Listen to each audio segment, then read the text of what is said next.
Good evening, ma'am. Again, ang set ka ay introduction to ram daise.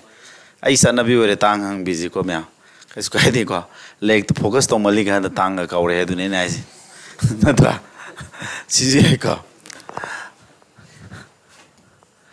Dyson cube hai base class am develop lo hen gi sine khali. Class ma gi trick khara di lei bane ko. Adu trick to present ta ga question khara nai na se. Ira lai na ngamne si class am thi maro ni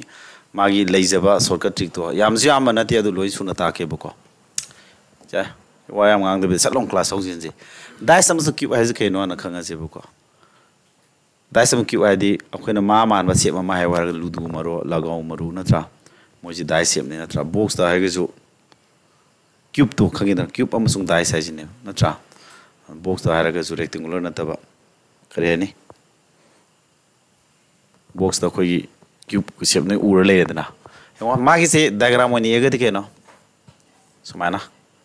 mathematics ta sadum yaw bani ku cube se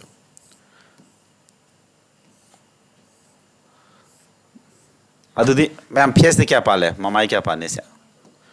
mamai taruk le hai ni ko 6 face le hai ni ko aduga vertex haibam lakani ko si vertex khangu ko heng ma sanga kadaba ma yaw khini vertex kya le hai ni kasin du natro क्या ले है ने मैं आमथारो दे मसिंग थी बता eight चिंगब्रा ए नत्रो अदु मा प्लूडेंट form the करे हन ई हैंग नाउन द तला दम दुना बटेस की प्लूडेंट फॉर्म दी बटिसियस नत्रा अदगी एट साइब दे केनो नाक्सेप तु नत्रो एट साइब दे सी ले रे को से सी नाक्सेप सी नत्रा यस अदु क्या सूर्यम थे एस थी गया दी 1 2 3 4 5 6 7 8 9 10 11 12 12 edges ne le di na tra sima khang ya ji bod ka sina te ko le re adigi dai se ma ke do re makal ani thong khai do number 1 da bs dai saraga haina sina ke do ba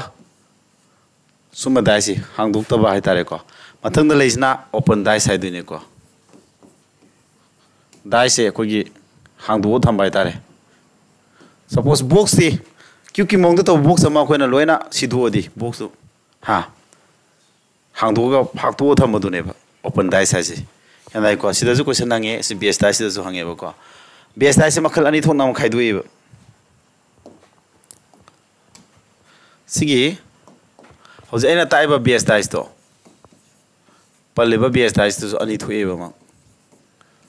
Number 1, the standard hyper malani. Standard dice ironico. Number 2, the na generate dice ironic. Smina. Uneasy kaikano must a kang among towards standard dice size again. Ludo marudo never. मागी करी nature Sen गे standardise हम young जे को standardise तदी लुदो मरोने मागी दि को स्माइलानी sum of any two adjacent नदी करी हमें थंगना भाई दे ने थंगना ममाय अनि से 7 ताबसु या रोय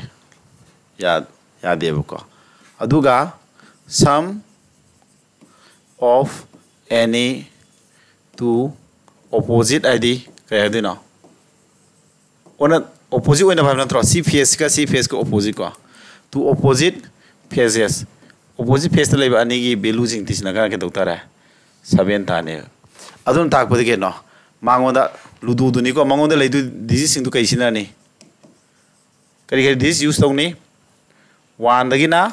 6 4 ani ko du dia Natro 60 hen mam already this thing opposite this and this thing and 7 ta bading amaro ina trane adune ludu marudu ne basida na indarisi hai ko haba aduna magi de ke doctor sum of any two opposite face kya ta ne ba 7 ta ne have ne ba adudi 1 kana ga 6 ka tin ro 7 ta ne 2 kana ga 5 ka tin ro 7 ta ne 3 kana ga 4 ka tin kya ta ne 7 ta ne adudi kana no ekaga sokaga duaga पंजागा तीरी चरी को मोखसी opposing alternate and they call other Aquina I question in a kanda dice standard dice ra general dice ring to Nico standard dice or a short roller one opposites 6 2 opposite 5 3 opposite kya 4 the mind high area Erica so mina Kasulu bum the Audrey Cotaisia standard dice can get the general dice of being a season and dice has na Carino have some young civico standard sorry general motorsico general dice na general dice the decay no hamatum magi sum of any two adjacent pairs thang the mama any see some there 7 taba yaugane buko can the rise the magi sum of any two opposite pairs kina 7 tara roy manam opposite pairs kina 7 tara roy ko sa thang na bade ke ta dui ba 7 tar opposite kina 7 tara roy ko aduga aikoina ko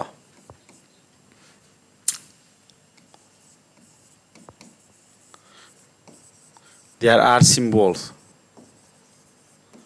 symbol khangi ko si symbol natro moi gumba letters a b c gumba si letter natro sign plus minus gumba si sign natro and numbers ko greater than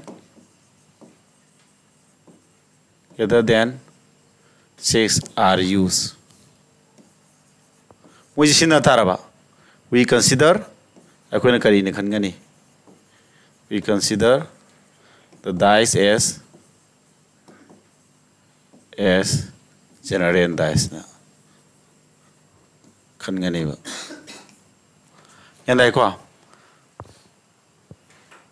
aina haning is ke no pirama dice ma standard general have do khangdung na bane ko standard dice khangre general dice ki di magi thangna ba mamaya ni tisna ga 7 tara di general dice na haidu ne magi the opposite ani face ani tisna ba 7 tara roi aduga akoina symbol gumba letter gumba sign gumba number 6 tagi sauhen ba gumba sinna gi tara di ma general dice na dum khanbirani kasulu ba pona te ko se aduna akoi hoji yenga se ko ai no da haige se ye ke ba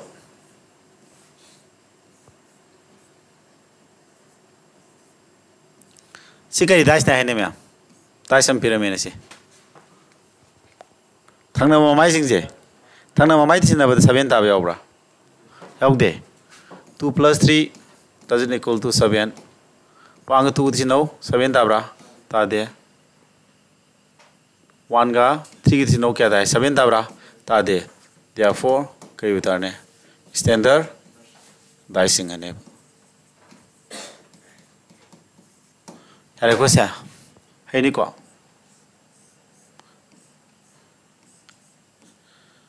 3 4 1 sidi kai singane 3 plus 4 kya tara 7 tara ba kai singane du da general dice ni hai ni na ada dice ame hik pirong da ko na masia general standard khandu pai dong ne yar ba si piram gumba adi suppose minus in a mene 6 7 8 Sidi kai singane 60 ki sauhen ban number this sing yaura ke do tara general singane ko si jo general dai singane mem kor no adagi akoina sugu musinara ba se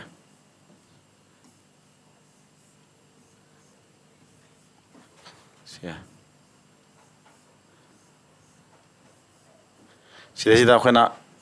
english ki al kono go symbol gum sinare ndo lor gumba percentage gumba ha abc gumba sinaraba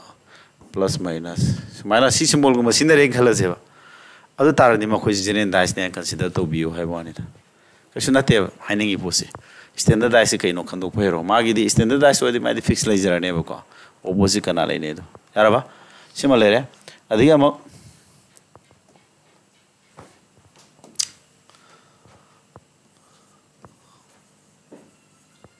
general dice ki tricks ko magi tricks ani khak lei si trick ani se lo ya dui ni ko number 1 da having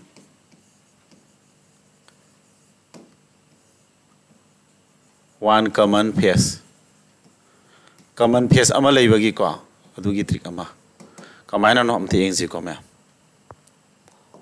se si the pyramid se dice ama khaki ne dice ama gi two different position ne dice ani nate ko dice ama du ke do ba suppose ai si sumai si pa photo ka pa sumai si photo ka adu gu mane tunga ba position ani ne bu ko se dice ama gi ko same dice and two different positions ne same dice ki two different position ne si uli si sumai ha se 3 4 1 ha se ko 4 2 5 sumai le re ko si figure number 1 si figure number 2 le re si the common face kya ya wem tiang sta how many common faces are there common face kya no si the 4 4 ya ja ya re ko common face am ya di kai no tau du no si ni si de gi akoina hayeng si dum apply thor ani am toi hangan ba ji mo hangan mani ko si common face number 1 ji da khoi gi common face ori before je si de gi clockwise direction da karama direction sakani ba kari ba akoina trick se clockwise te chalo ha bane ma ha ji clockwise di gari natra y side di gari sarpa mai ke do clockwise direction da adudi sum chaloi dro 4 kya 1 3 natra sigi figure number 2 gi ju 4 de horaga itho 4 kya 2 5 itho piro ata di sida phangi ba 1 ga 2 ga ma pa sana sana le ri base ado habedi 1 ga kana ga 2 ga 3 ga kana ga tai 5 ka ma koi je opposite way ne kana opposite ne ba 1 ga 2 ga opposite 3 ga 5 ga opposite way ne myam yani ngi ko sia ata de akhona kari mu haiba ngame le mauri bu 4 ji kana ga opposite tara ne ama walori bu 6 2 way ne yara ko sia samana si logic sima common face ama yaw bagi ne sima lai re ko myam yan dauri ko thuman gi roi gi ja ai yam ta ninga le tamni da arai ba chapter singe ba sigi khano je dai se han sigi shortcut mayam ji khangdri ngai da khangda mi na dim lu dui ba question je si khangi ga da question je nang any nai na se question chama nai na ga nga tang loi ni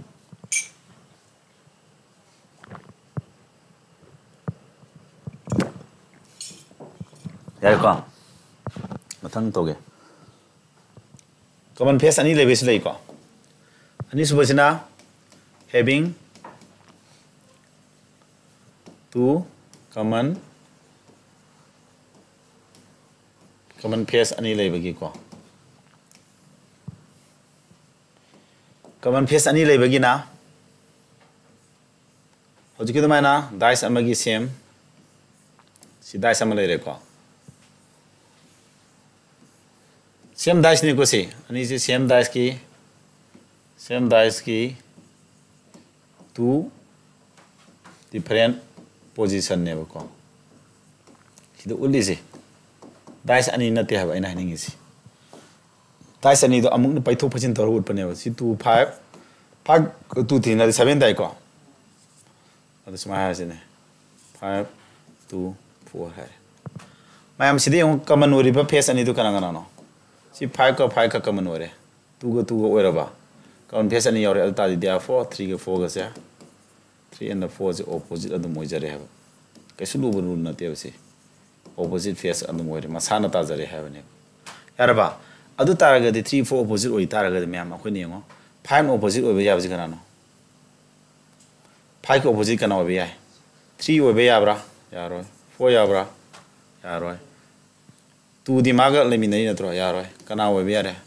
5 ma samok so oi ba ya roi sum bro kana ta re 6 and the 1 tare ko arba karigumba magi sida leiriba digi sing do 1 de 6 4 taraga di ko di sing do 1 dagi samaina 5 6 si my facing C लेबोई थारगदि my पिरमदि इरे question इरे यरमदिनि को मै तोरगदि understand तोइ को अदि तुगी इंगे हरगसु लारे तुगी opposite का ना होइनि सागी 3 4 गसि मदि ओइबि यारोय तू मसमा ओइबि यारोय दगी 5 मा थने ओइ यारोय नत्रा कना ओइतारे सिसेंदा वन अदम तारा लई सि माइसु सिनि अखोय वखन पुसिन याबजे सिनि अरे को सिलो अरे अत ओपन दा सम लास सिलो दमनि दा क्वेश्चन नेना खन खंगनि से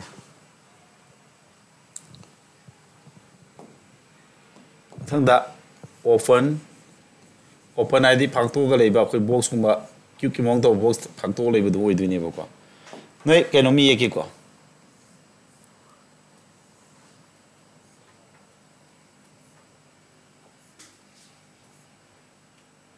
ये को खर मान दबसु काय देखो मैं 1 2 3 4 5 6 बॉक्स फाक्तो गान समाय ताब थेनब्रा यागद्रम खलो 3 डायमेंशन नत्रा स्टेटस सुगा चलोय सी लेरोय नत्रा कमाय लेनी साइता हिंदो लेरोयद्रो साइता समाय लेबगुंबा सुमायना नत्रा मा अनि अहम मरी मा तरो खितंग हेमन गरे सिदा एक को को माना स्माइल लेबगुम नत्रा ओइदिसा 1 2 3 4 5 6 हारे अदुदि सिदा स्माइल लेबदि यानी को सी लेबसिदा नन खंदिस ऑपोजिट थीदुइने कना कना ऑपोजिट ओइने अमम काला लेयो 4 5 का 1 गा 3 गा एंड 2 गा 6 का स्माइल मोइज ऑपोजिट ओइने कछु लुबदा ते को से याम ताओ कांदे ऑपोजिट फेजेस ओइने मोइज अदुगा सिदा क्रॉसिंग लेबसे वांगनागा फोसे मोइज क्रॉसिंग लेने बसे क्रॉसिंग द लेनाबा क्रॉसिंग द लेबा अदगी थंगनबसे ऑपोजिट ओइरोय नत्रा ऑपोजिट ओइरोय सिनेबा हाइनिंगेसी अदुगा अम कैनोम हारके सी दो बॉक्स से दाई से माज close तौरीने अदुगा C same याब्रे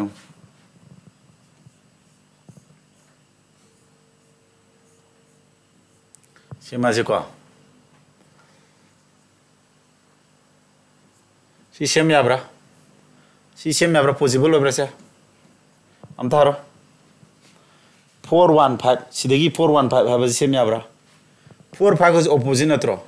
opposite oiriba dubu mana sida 45 ka sida thangna leibra ha si ke dore thangna ba yabra thangna ba yade karigi isi opposite oide grabina opposite ni na natro opposite oide aduna hayeng yang aduine Sidi Abraham harake ko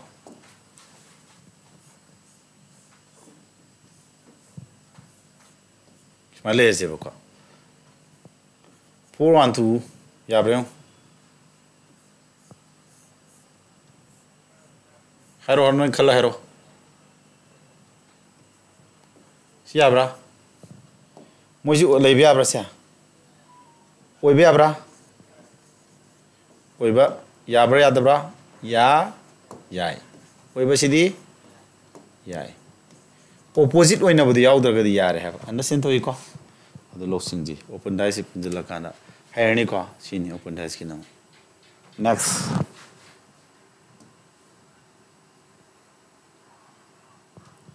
silani sina painted dice and counting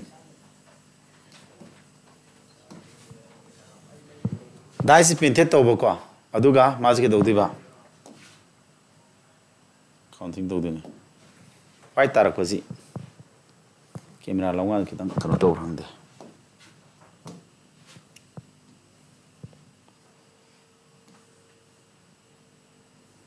so no ko so no Smile ko. Siya. Muna taro. Mathai अंत थमजेब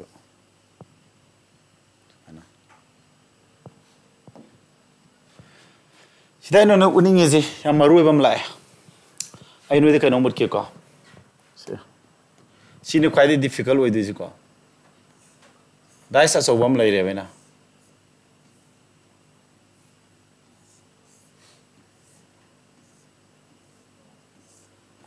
See larger cube never ko. Magi size na 27 centimeter ne hero. Ko. Adagi ama cube masama ga.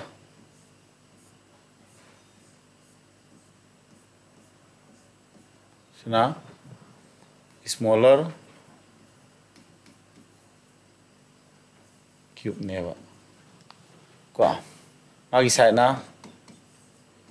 9 ne hero. Muna tazi ko. Amana 27 centimeter sangi amana kya 9. Natra. Ata adi ke loni. 27 je cube massage 9 sang dina tro. Ata di cube massage kamai to ne. Si 27 sang masi 9 khado ke de om log thok do 9 om tho idra. Somda jo om law idra yo. Si shape ta dra. Si shape ta ra ne. Si cube kya lene ham tharo. Cube pull upon a small cube canvas. How many small cubes are there in this dice? Hambra. Adume am the talakadwin. Other this is n cobom putogne. We will find n. N the kainamatam da larger side to. Large side to the small side near low. Small side near low. 27 the kana endiba. 9 like atonga. Si never n puto amaru ko n je larger side to na khar sauro maba smaller side to pi ba adui matu n je sam lakani ko adadi n je khang tar ga de akoina formula je la ani ko sida number of small cubes cube apik pa je kaya sugi ha je n cube na lakani n cube de 3 cube na tra je ke da khoida kya tarne de da cube massage kya no 27 over ne si se si da neven ulize cube massage kya no si myam khambra 27 si de se kya no leja mapan ne ko si chepi je 1 2 3 4 5 6 7 8 9 mapan ne se hatra si mapan suma si di mapalam le dra maya gi layaj de mapan namaga train pan last gi mapalam kuntare ai ko kuntare thokane yan dai ko se simale hay hangdui ko sande atai kai na te me am ko ENJ अकोन पुथोकते यादे ENJ थीदिन कमायन पुथोकनी ENJ हेतारगदी केदौदिबा लाजर cube तो अदुगी मागी side तो side ममदो cube आदि साकुदिम सांग मानरमनी नत्रा अदुगी side अमगी असांग मदुदा small cube तुगी side अमगी असांग ने थो तारखु EN ने अद हौजिक हंगदि क्वेश्चन कैनो क्यूब सि पेन तौग्रे मसु संग्रे को प्लो मामाई तरुक सिदा मसु संगोख्रे मसु संगदो मतुंग सिदा अखोन मसिंग थीबा हरकदि का यितिदिबा मसु अहुमक Mamaya huma kedoba mamaya hum masu taiba cube masing kya no si mamaya hum masu taiba ni ko cube with 3 side painted mamaya hum sina cube with 2 side painted mamaya ni masu sangba cube with 1 side painted ana maya leje mamaya ma ka lithopani na mamaya ma litho di mamaya ma ka masu tairam duina tro mamaya hum lithoko do ne ba masu hum tai phangdu ji mamaya ani ka ubu do na masu ani natra sine ba khin thira khadu adu de sigi enje phangita di formula khara da ka orani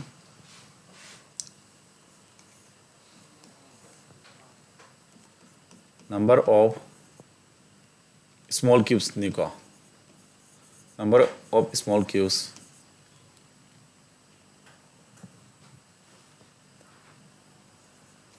no sides no faces painted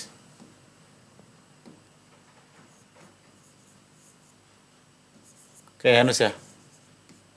mamay no face mamay am ta masusang da bhai natro number of small cubes apipo cube masing do kaya ano number of kariba no face hai di zero face hai jai ko zero face hai jai kaya no zero face no face hai di khangi ko mamay am ta masusang da bhai bane zero face hai ji kya dai ko mamay am ta masusang da formula je n minus 2 ai noi tai simba fur tai ni ko ꯅꯣꯏ ꯁꯤꯃ ꯄꯨꯊꯣꯛꯀꯗꯕ n minus 2 cube ꯅꯦ ꯍꯣꯔꯦꯟ ꯄꯨꯊꯣꯛꯑꯒ ꯌꯦꯡꯉꯁꯤꯀꯣ number 3 the number of small cubes one face painted kayna sina mamay amak masu ke doba mamay amak masu sangbay natro adu formula si nising mas nungay bane n minus 2 adum yawni ko asa cube tap natro sia sina square tap ni aduga 6 na puri rene yai ko sa 6 na puri re ko 6 na mathang da number of small cubes two face painted mamay ani masu sangbay natro mamay ani masu sangbay se sina formula se n minus 2 se adum cube oram mata power je cube 2 1 la ni aduga sidana 12 na puri rani ai ko mathang last 5 ta na number of cubes number of small cubes 3 faces painted mamay ahum kai do ba no mamay ahum masu sangbay sidi atom supada always 8 ne maram ai high gi ko where is the formula and ai ko ai har ke ko on to mamay ahum masu sangbay metro mamay ahum masu sangdu kadai da no vertex oine mamay ahum masu sangdu je kasin oine si vertex se mamay ahum masu sangdu je kai ne ba vertices ne vertices kya yawe hagi kachin du ka tane mamay ahum li thok ngam dui je mayai thang bam dal thok ngam moi ba kachin mari kachin kya no nipa na thra aduna mamay ahum masu sangba thi wa de mi simpha puro nipa ne yare ko aduga mamay adagi cube masa masing thi ga n cube la ko si number ahum si amte yengji mamay ama baw masu sangda ba na tro mamay ama baw masu sangda ba akoi formula ma tung ina 3 n kya no 3 dei to ga do di 1 cube ti 1 adu mamay ama baw masu sangda ba ne ba ama karam cube ki no khana ija si cube kya leba cube masa tare leba jigi cube tratet leba jigi ni ko haija kana no hai tar ga di sigi ahan ba kalam ji de ahan bagi layar ji de yaw ji da mamay ama baw masu sangda ba yaram mamay amam li thokuni na yaro ko sidi yaro ko sigi layar ji da yaw godra yaro ko sigi mayai gi layar ji da yaw du na tra mayai layar gi matai thang ba hum mom ji yaro si yaro ai center am leram ni na tra sumi ko dum ado sina n3 oi bagi ni ko n4 oi bi jom ni na rakse ba ko adu ko tore enter kani formula jom khangjulo adu amak ke dore si re number of small cubes one face painted mamay ama masu sangba am natro mamay ama masu sangba disi mayai da thindol le sinatro mamay ama masu sangba kya yaw do male formula jima to intoro n to 3 natro 3 minus 2 di 1 1 square di 1 into 6 la oidra adu si cube si da check to ring je mamay taruk natra face amam da amam thongani mayai da lebasi mamay ama khu u si natro si face da ama si face ama mamay taruk ki taruk la amani so me ko sigi 27 da ta poi wane adagi amak mamay ani masu sangba haraga di n du kya no 3 natro 3 de 2 ga do di 1 power 1 di 1 to ka di to mamay ani masu sangba kya train thoi mamay ani masu sangba di sine kya yaw ni sidam le ni sidam la oidro sidam sam la oidro mari natra sidi yang asu ya ne ko sigi sida kya ta ne mamay ani masu sangba di sidam la re ani ahum mari le thokre sida mari le gre ko sa asum sa kita mari ni pa le gre sida le mori ma pan tara tram thoi train thoi ko sumaina ko na sum ki on pa thi le ya ba na te dun formula ji da ka we ha ba hoji ki sida ina cube si pa no sum un bai wane ba ana sen do bra ai di practically sum tak na ho na bai wane ba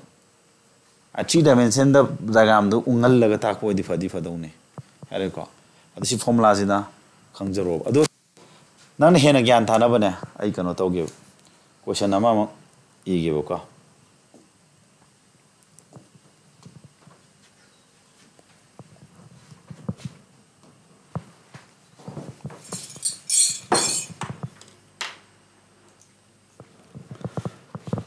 ko hojiki do haigra mina ko noi sigi jiga am haibreng o si hairadi noi gyan tare lodine ko sidesda मुना तारो को मा है के ना dice अम्मा के दौरे मचू संगेबा dice अम्मा मचू संगे मान है जी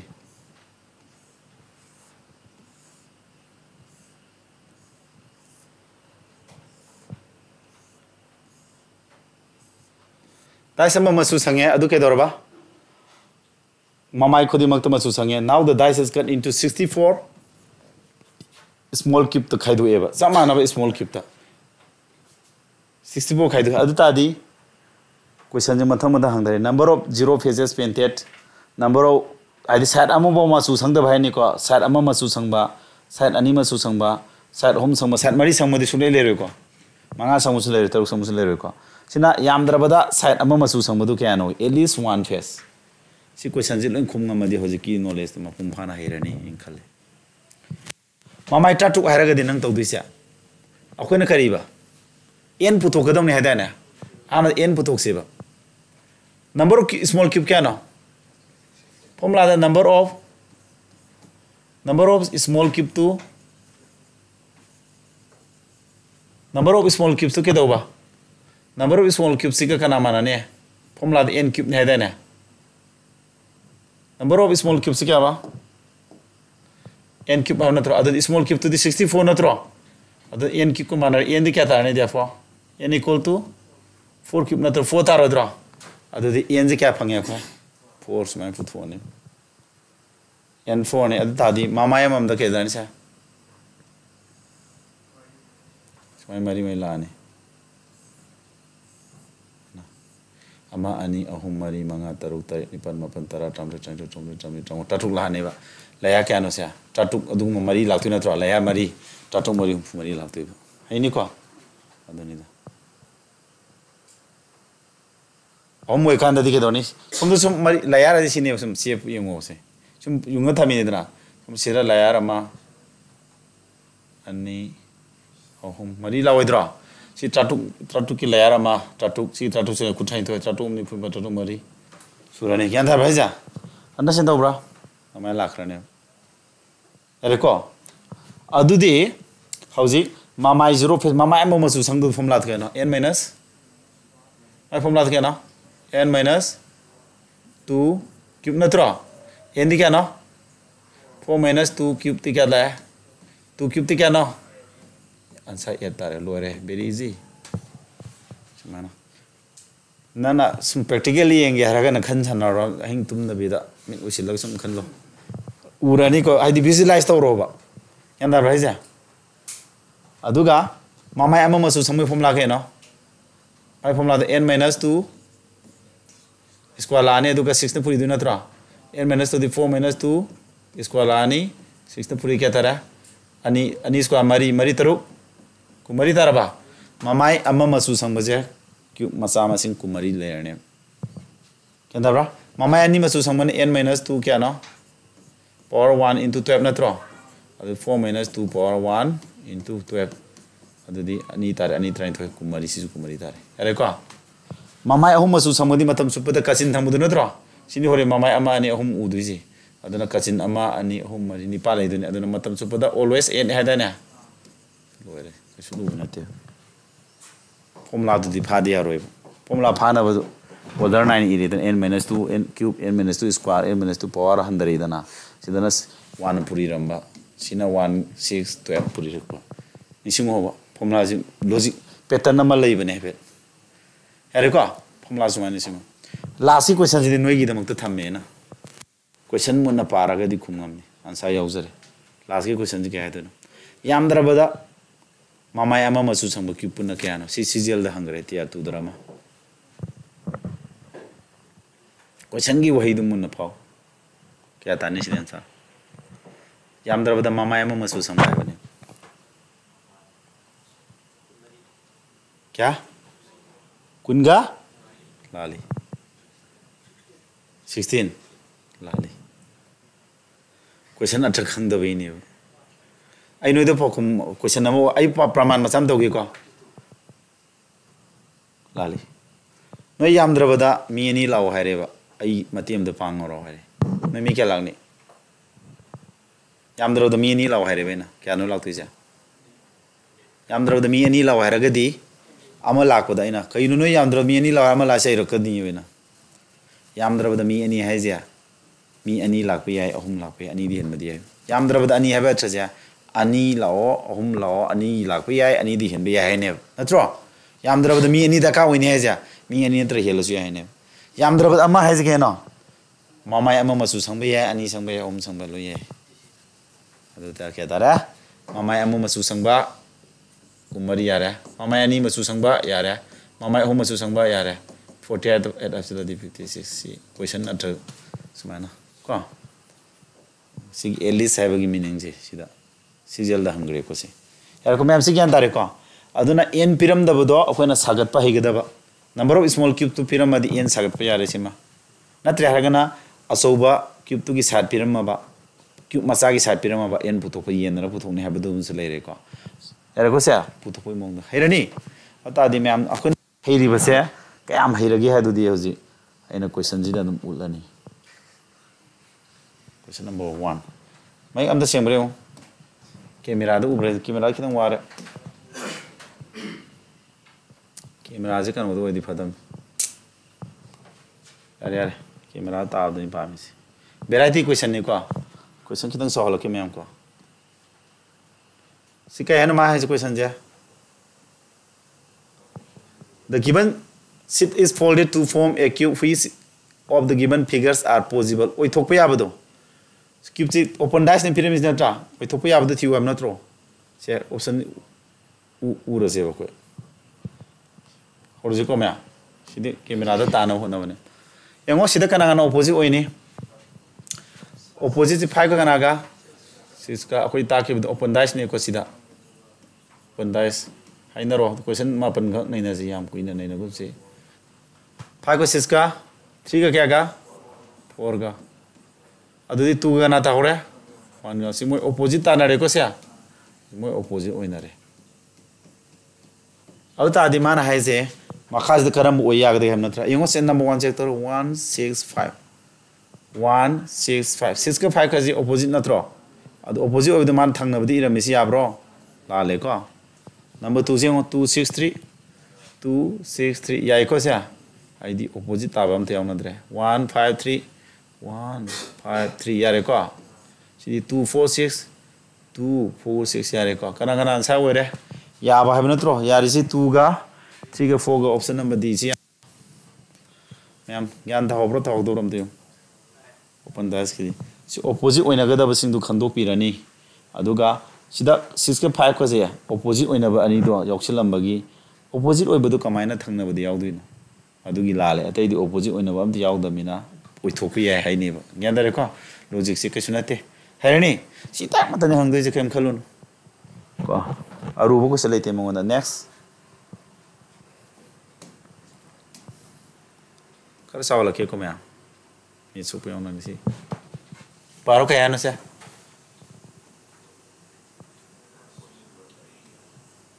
if the given sheet is folded moje si fold tore thumsil lakanda cube ama seme which of the following figure is not possible oiroi dabado oiroi dabam yawe karam oiroi dagi habane mai je oiroi daba thiu adu kana kana no opposite oide ja isi n ga kana ga tare opposite m ga adagi t ga kana ga k ga adaga amana kana w ga n ga tare opposite oinare adudi yo m n w m senisi yabro opposite oigram natro sina thangnaramagi lale number b di m n k yabra yai ko cd t w n yai ko d d n s asterisk c kana n c ampersand si t yai ko adudi kana yara b c d yab natro option number b c d yare akaz leitrabo ai ansadu yada bhabani ko मानो question the कय हनो याद भाबनी question है के no not possible है बने को अकोन possible ओइदबदि possible ओइदबदि क्या नो हजुको द ए ने को से सी ए जी पॉसिबल ओइदे है बने ओइदबसिन आंसर तारे सी ए जिना आया बसिन नते लौदु जिना त्रा B answer tai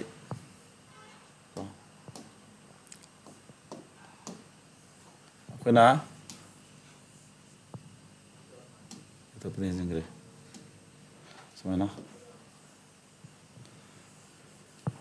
si अरे को आइने सिंग दरो रमिना खर को नरे अदुदी आंसर जे सी तारे बको अतै ओइबिया बसिंग जे आंसर तो ओइरो रोय ओइ याद बदु आंसर ने हबने यार मैम सी हैलेदा नेक्स्ट वन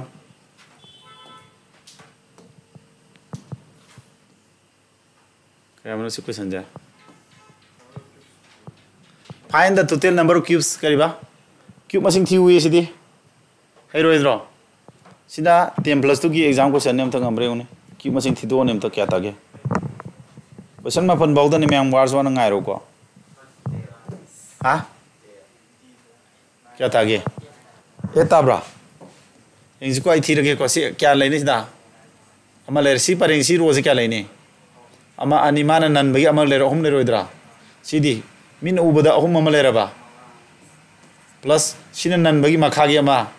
सिन नन में मखा अमा सिन नन में मखा अमा सी मखा नन द बगी अमा लेरोइद्रा अहुम क्या तारा 6 3 1 क्या तारा तारा तानी को मैम सिदी यानी ब्रेन तो जा याद ब्रो तारा ओइरोइद्रा ने मैम सिमी को सुमद्रो सी मखा जे अमा अनि अहुम सिन लोल सी ननबा अमा लेरमनि सिन ननबा सी मखा दिन नंद्र को अमा लेरमइद्रो सिमी को नेक्स्ट क्वेश्चन नंबर 4 लोइदोरे एम सक्तंग सिले को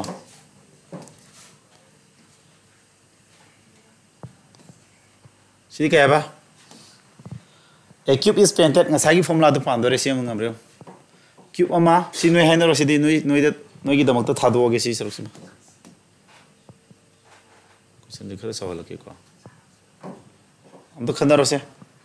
cube ama ke dore ba painted on all surfaces with orange color sangjili aduga ma je small cube kya thon khai doi ba apipo cube tara kuntare thon khai doi how many cubes will have only one face painted cube क्या आदि मामाया मक मसु संबोई दोइनो how many cubes will have only one face painted मामाया मक मसु संबोई पुना क्या होई दिनो सिने my हा मामाया मसु संबोई सही तो रोदा ने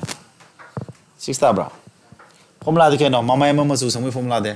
n पुतोक तुइ नत्रो n पुतोक तुइ नत्रो n पुतोक के केनो small cube n cube से करिगा n cube is equal to number of small cube tu नत्रो अपिपो क्यूब मसिंग जे पुना क्या नो कुंतरे नत्रो n cube equal to 27 cube मसिंग 27 है 27 जी करा माने बा 3 क्यूब नत्रो क्यूब क्यूब माना रे अदु ता therefore n क्या तारनी n3 तारे में n3 तादि मामाया मसु संबदि क्या नो one face पेंटेति मामाया मसु संबदि क्या नो माय फॉर्मूला दो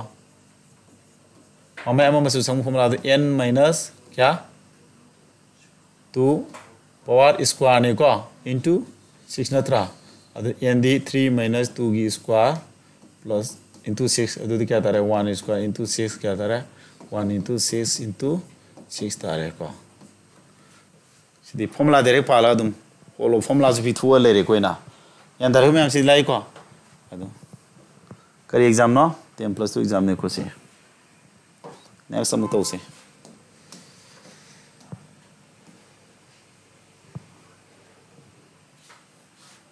select the cube that can be formed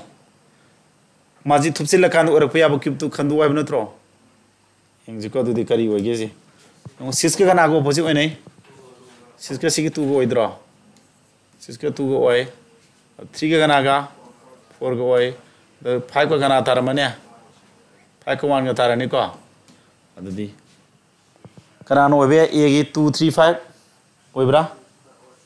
jai ko se Biggie 1 4 5 t 1 4 5 1 5 का योबी नत्र याद रिसा 2 5 6 2 6 के योबी याद रे को याद रे सीधी 1 5 6 1 5 6 6 याद रे को याद रिस का ना ओनली ए लाइ रे मैं हमसे खैरनी खले वे खंदो नोइज को अब नेक्स्ट क्वेश्चन नंबर 7 अनि दंगा से ले को मैं PDF पीयू मैम तो कैसे को रीजनिंग बुक मोंग तोरगा तुम नहीं नजर सु यार ने उसी हम तीना क्वेश्चन दे करे हबनो two positions of a cube are shown. What will come opposite to the face showing at the rate of key? See my opposite canal you have any car. Okay, see opposite canal any. See the common face kya common face kya no? See common face not Russia. Common face later say common one common face later ba. Side to no one common face lady carry no in Habado. One common face later the Sikara the E hornesia. Close the Indian have not draw. See the Horga close the Ungo have not draw. See the Horga close the Ungo, Karanatani. Sigina. See the other of triangle Tareka. Sorry. See the Ungadikana. Sigi 1 A. See at the opposite another one Lereka. See the Rosan and B. I take man talked about question. I know what the Mangasai do not me. I know the 100% guarantee period. 90 not the 100%. And when a question take to hate away the Handi. The nine as a question of Kran is a sky deal. And a corresponds away already. Sir? Cannot select the cubes that can be formed by folding the given sheet along lines. CD. She don't know them to one.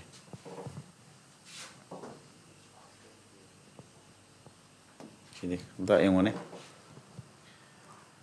Karamasimagi. Oh, in Brasinakara.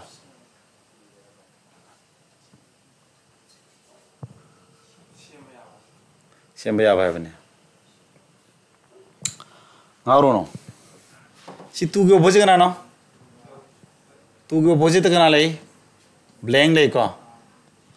Adagi. See Bosiganale. See opposite my Karim Lake Hung de Cose. See Bosiganale Nessa. Lang lay Nico. Ada di Mako Omdi Tangaviaco. Two go see Tanesiabra. Okay. Sini Tanesiabra. Okay. Dot Matala is okay. She's okay. Can the Raja?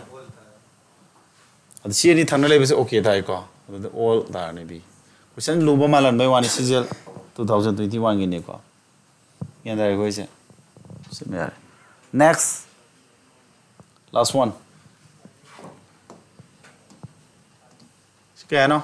When the below given diagram is folded in the shape of a cube, cube ama sema kanda kana opposite no thiwa ja.